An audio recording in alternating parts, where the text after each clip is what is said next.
स्वर्गीय पिता, धन्यवाद प्रभु आज के सुंदर वचन के लिए। खुदावंद आपने हमारे जीवन में दिया। खुदावंद आज का वचन हर एक के जीवन में कार्य करे, हर एक को बड़ी बरकत दे। पिता आशीष कर, यीशु नाम से मांगते हैं, आमीन। पढ़ेंगे परमेश्वर के वचन से यशायाह नबी की किताब 55 उसका 6 वचन। जब तक यहोवा मिल सकता है तब तक उसकी खोज में रहो, जब तक वह निकट है तब तक उसे पुकारो। हालेलुया। यहाँ पर एक भेद की बात परमेश्वर का वचन बता रहा है कि परमेश्वर कब तक मिल सकता है और कब तक वह हमारे निकट है, जब तक हम धरती पर हैं। जिन लोगों ने तो तौबा कर ली है, परमेश्वर को अपना जीवन दे दिया है, जो धर्मी बन चुके हैं, उनके साथ परमेश्वर सर्वदा रहेंगे।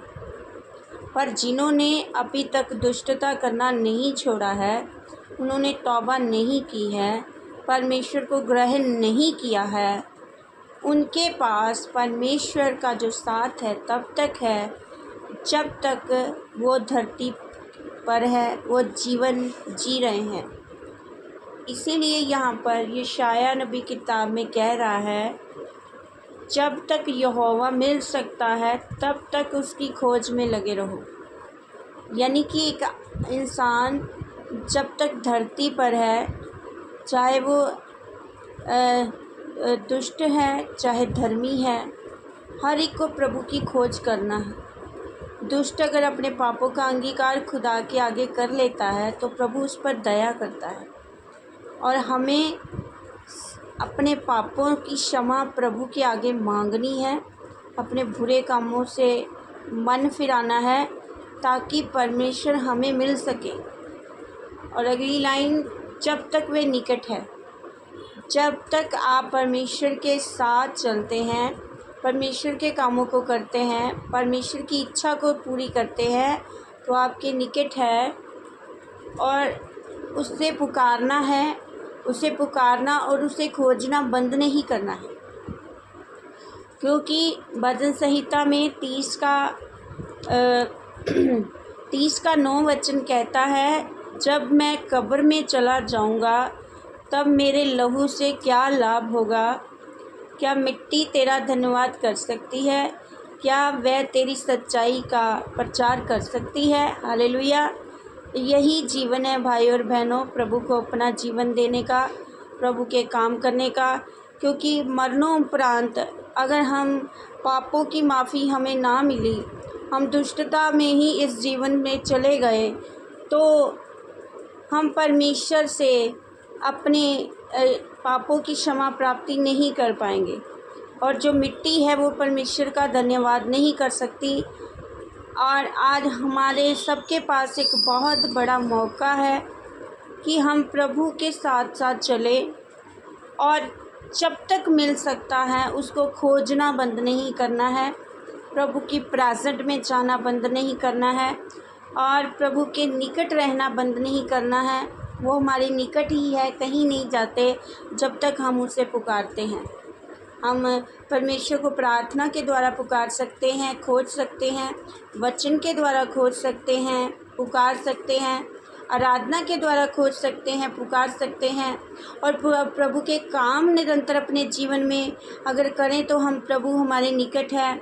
और अगर हम परमेश्वर के रास्तों पे चलें, हम बुरे कामों से तौबा कर लें, तो परमेश्वर हमारे निकट है। इसलिए भाई और बहनों, आज का वचन हमें ये शिक्षा देता है कि अगर हम पापी ही इस दुनिया से चले गए तो कब्र में परमेश्वर हमारे लहू से कोई लाभ नहीं मिलेगा, और मिट्टी भी प्रभु का धन्यवाद नहीं कर पाएगी। इसलिए आज ही अपने पापों से पश्चाताप करें, तौबा करें, परमेश्वर को ढूंढें, और परमेश्वर को अंत तक ढूंढते रहना है, ताकि जो स्वर्ग में प्रभु ने हमारे लिए जगह रखी है, हम वहाँ तक पहुँचने पाएँ। जो इनाम प्रभु ने प्रतिफल अपने लोगों के लिए रखा है, वहाँ तक पहुँचने पाएँ।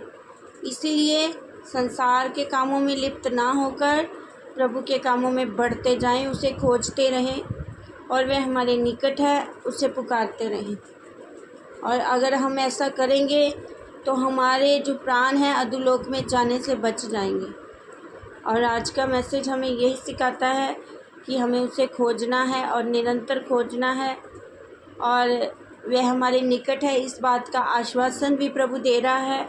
मगर उसके साथ एक प्रभु हमारे साथ प्रतिज्ञा भी कर रहा है, वादा भी कर रहा है कि अगर मैं आपके निकट हूँ तो क्या कंडीशन है, जब तक आप मुझे पुकारते रहोगे।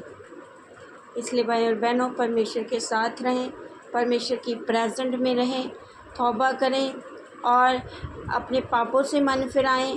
और जिन्होंने तौबा कर चुके हैं वो परमेश्वर को खोजें, निरंतर खोजें, ताकि परमेश्वर आपके निकट रहें, आप उन्हें पुकारते रहें और प्रभु आपको बहुत ब्लेस करें। आज के वचन के द्वारा प्रभु आपको ब्लेस करें। आमीन। सबको जय मसीह की।